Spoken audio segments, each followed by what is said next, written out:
Peace, family. So great news to report. Some of you guys will recently remember we had Fino from the Gambino family on, and he spoke on Mac coming home soon. A lot of people have sort of chimed in with various accounts. Is Mac home? Is he coming home?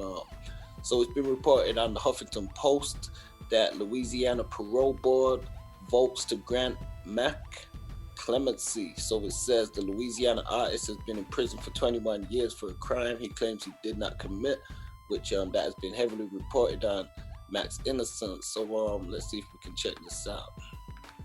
And this is my son, McKinley. My name is Sheila Phipps. And this is my son, McKinley. Mac is currently serving 30 years in prison for a crime. My name is Sheila Phipps. And this is my son, McKinley. Mac is currently serving 30 years in prison for a crime he didn't commit. He is the inspiration behind me starting this exhibit called Injustice Exhibition, where I paint portraits of inmates who've been wrongfully accused. This is Stanley Sturgis. Stanley is currently serving time in Elaine Hunt's Correctional Center in St. Gabriel for second-degree murder. He claims that he did not commit. This is Warren Scott III. Warren is currently serving 34 years in Elaine Hunt Correctional Center for aggravated burglary, unlawful entry of an uninhabited indwelling, and battery. No prior records. This is Jerome Smith. Jerome Smith was convicted of murder of Bill Long in 1985 and was sentenced to life without the benefit of parole or pardon. He was only 14 years old. This is Rogers Lacoste Jr. Rogers is currently on death row in Louisiana State Prison, Angola, Louisiana. Rogers was nearly 18 years old and had no prior conviction when he was convicted of a crime he did not commit, led to by an NOPD officer by the name of Antoinette Frank, who admitted to killing at the scene of the crime. Upon her arrest, her story changed over and over until she implicated Roger in the crime. This is Jamil Joyner. Jamil was convicted of attempted murder of a police officer, a New Orleans police officer. He was only 22 years old. This is Earl Trouvier. Earl Trouvier spent 27 and a half years in prison for a crime he didn't commit. Earl was exonerated in June 2003. Yeah, guys, so getting back to the story, Louisiana rapper Mac could be free very soon. It says rapper McKinley Phipps, who has been in prison for 21 years and one day. Okay, so that's very precise. 21 years and a day for a crime he claims he did not commit. A lot of people have touted Mac's innocence, and I definitely wholeheartedly believe that myself. It says he may soon be granted clemency following the Louisiana Parole Board unanimous vote that he will be released. So that's a good sign. Phipps, known to hip-hop fans as Mac, was convicted in 2001 of manslaughter in the shooting of 19-year-old concert-goer Baron Victor Jr., known as Bookie, at a nightclub in the St. Tammany Parish. So Phipps' legal team has battled to commute his 30-year sentence after a series of investigative reports from former Huffington Post reporter David Lower, exposing flaws in his conviction. We've shared quite a few things as well. It's been covered in a lot of media outlets, not so much the mainstream, but a lot of underground media outlets, a lot of artists, a lot of people like D1 and Kenny Kane, and just people keeping Mac's name alive and keeping the word alive, and obviously his mother and his parents and stuff like that. So definitely peace to everybody who's been on the campaign from 2001, lobbying to see Mac free for a crime he didn't commit. So the Louisiana Board of Pardons and Parole recommended on Monday that Phipps be made eligible immediately for parole. So it now goes to the desk of Louisiana Governor John Bell Edwards for a sign-off if approved. Phipps will just need to appear before the parole board one more time. So today's been a good day. It's kind of like the beginning of the road to freedom, but there's still some more bases to go, said McKinley Phipps' wife, Angelique Phipps. And that's what she told the Huffington Post. It's a start, one step closer. So we recently did a report with Angelique Phipps chiming in on Master P and some comments made, so you can go check that out and stuff too. She also went on to say, not only is this amazing for us, but I believe that it also provides hope for those in comparable situations. Our goal is in sight and we will get to the finish line. With that being said, we just seen a video from Mac's mother with portraits of other people falsely incarcerated. So it's great to see that they're using this as a mission to advocate the release of other people, not just Mac as well. They're advocating for others who are in similar positions. So it says, though there's no timeline for the governor's decision, Phipps' family is optimistic that it will be prompt, while concerns remain high about the spread of COVID-19 in prison facilities. So it says, this governor is incredibly fair. He does seem to do what's right when it comes to reforming the criminal justice system here, said Angelique Phipps. So Angelique was present at Monday's hearing, held remotely through Zoom due to the pandemic, as were her husband's parents, Sheila and McKinley Phipps. So it says Phipps Sr. grew visibly emotional after the board made its decision. So great news to hear that they have made a positive decision in the ruling of this case. At the time of February 21st, 2000 shooting, Phipps was just a 22-year-old rising star with No Limit Records. So it's crazy to think how young Mac was at the time. Like, we knew he was one of the younger guys on the tank, but because I guess I didn't really hear him rap about his age so much. So a lot of guys listening didn't realize even then how young he was, a 22-year-old rising star. If we put that in contrast now to what we see happening in the game, and it's a shame because we see these things happening perpetually now in higher volumes, with a lot of different artists, going to jail, ended up in, altercations and stuff like that. And, whereas I think going back, this was such a huge case at the time, but it was like they sort of swept it under the rug. Once they got Mac for it, they threw him away for it, and that was pretty much it. So he was at the Club Mercedes in Slidell to perform when Victor was shot and killed, and he's been behind bars ever since. So it says, during his stay at Elaine Hunt Correctional, McKinley has served as a certified mentor for a number of groups, was appointed and maintained trustee status, volunteered with the mental health and hospice units, served as the president of the Music Association, completed several self-improvement courses, and began his college studies, Angelique said in a statement read at Monday's hearing. And there we see a picture from Mac's wedding in 2018, and they said they met in 2014 through family. And there we see C and Mac and Mac's wife and stuff. So definitely want to say, free seeing them too. So hopefully we get some good news in C's case.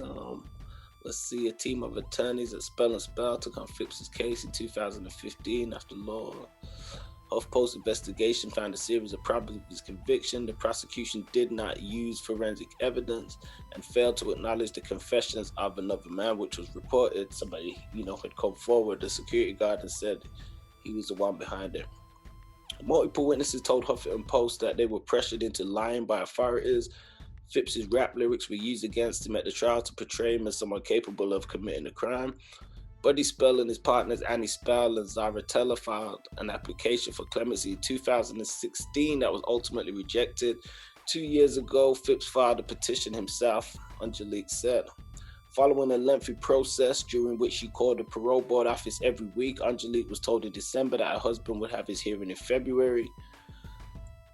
And Spell told the Huffington Post it was a deeply emotional day. It's huge, it's wonderful. I've been screaming and crying. So yeah, you can imagine they must be elated and overcame with a lot of emotion. You guys can check out this full article on the Huffington Post. I'm gonna read this last bit for you guys. Phipps has been on work release at a facility in Graceland Since earlier this month, reliving the night of the shooting to the parole board Monday, Phipps recounted seeing a commotion on the dance floor and hearing a shot fired. He ran to the front door to look for his mother, and they left together, he said, adding that he later learned the man had been killed. So Russell Baker, a close childhood friend of Mac Phipps, who was with him on the night, told the Huffington Post it's been a long and painful struggle in the years since, and he won't feel relief until he can finally see his friend back with his family. It's basically 21 years to the day it happened. When it first initially happened, my faith was strong, and I basically knew that no innocent man would be sent to jail for life. I knew for a fact he was innocent, Baker said. My faith in the justice system has taken a hit. So he said he will forever be sympathetic to the victim's family, but that doesn't change what happened to his friend. So Eric Nielsen, a University of Richmond professor and co-author of Rap on Trial, Race, Lyrics, and Guilt in America, has been part of the team fighting for Phipps's freedom. Nielsen has conducted extensive research that has been critical of the use of lyrics to seek criminal convictions against Black artists. We see that a lot, even in the UK and around the world, a lot of places we see artists criminalized for their lyrics and stuff that they use. Some may argue that they are snitching on themselves in some aspects. Some will argue that it's artistic in another sense. And, there's got to be some kind of demarcation because, other people are generally allowed to contribute to the arts and not be charged by the art that they committed. Now, there's obviously always going to be gray areas in different cases, but in the case of somebody being innocent and using their lyrics and stuff against them to seek a criminal conviction is definitely questionable.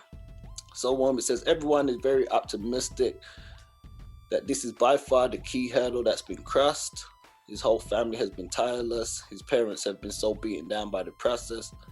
There's still some uncertainty hanging. It's not over until he is out. So with that being said, it's a great day, some great news to be heard. Mac could be coming home very soon. Don't forget to share this. Keep touting that free Mac message because it ain't free Mac until we see him out. And we're gonna close this one with a little short video as well, just highlighting a bit about Mac case too. So peace, family. Stay up, stay woke. Look out for you folks. Let us know your thoughts in the comments. Don't forget to like, share, and subscribe, and rock with your fam. Peace.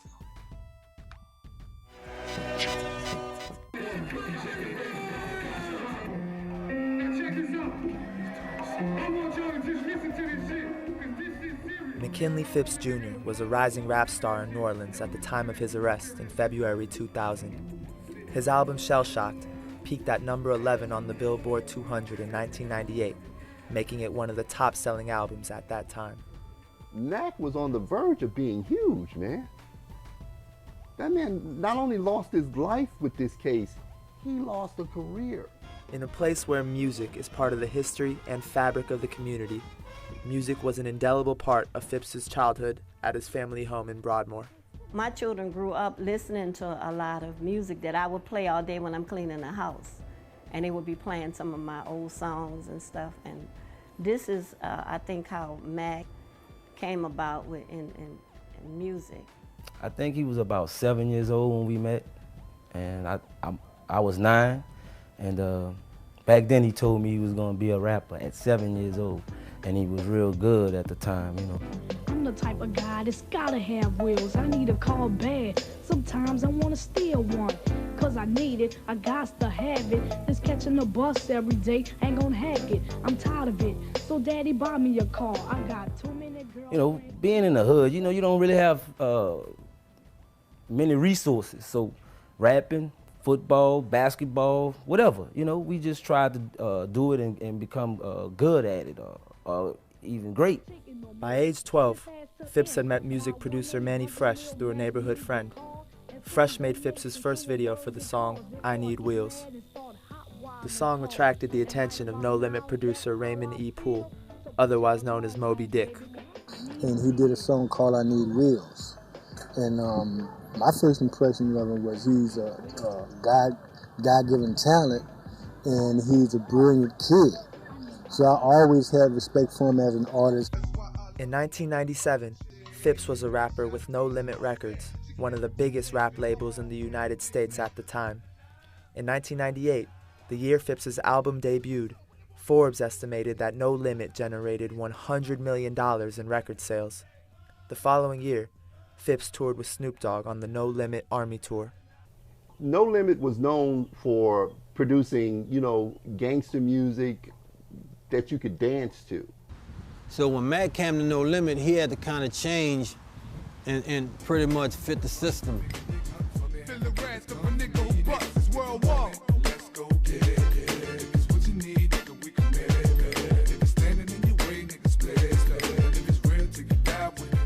Mac is a lyricist. You know what I'm saying? He's very poetic. Mac was the type who could blend street stories with a moral code, a sense of catharsis that you did not normally see in mainstream rap music. And I knew the Lord ain't just forsaken us. He testing our faith, and they say the best come to those who wait. And my Lord, I've been sitting beneath the sunrise, wiping the tears from the baby's eyes, wishing his miracles in disguise. Mac rolling New Orleans rap, and still is one of the best that ever done it. Mac will always be stamped. He's New Orleans, up and down. In February 2000, Phipps was arrested in a shooting at Club Mercedes in Slidell, Louisiana. He was there to help promote an open mic event. Convicted of manslaughter and sentenced to 30 years, Phipps is incarcerated at a Lane Hunt Correctional Center. He teaches keyboarding and performs in several different bands. On a call from prison, Phipps recites one of the poems he wrote since he's been incarcerated. I have heard the talk of the beginning and end, as well as the philosophies of the times. I have read several different accounts of the life and afterlife, and yet nothing has fascinated me more than this very moment. Phipps's son, McKinley Green, shares his father's love of hip-hop. Celia Mac #2, this that camouflage show. My daddy locked up, he don't deserve that no more. An innocent person on stage doing the concert, getting to the good part, that's when he heard them guns burst. He locked up for nothing and it hurts. It hurts, see me in the streets wearing a free Mac shirt. Phipps has been locked up for 14 years, the entirety of his son's life. He loves me very much, and he want to be home with me and do things with me, like play ball, play the game with me, and just have fun with me. And it's hard for me because he's in jail.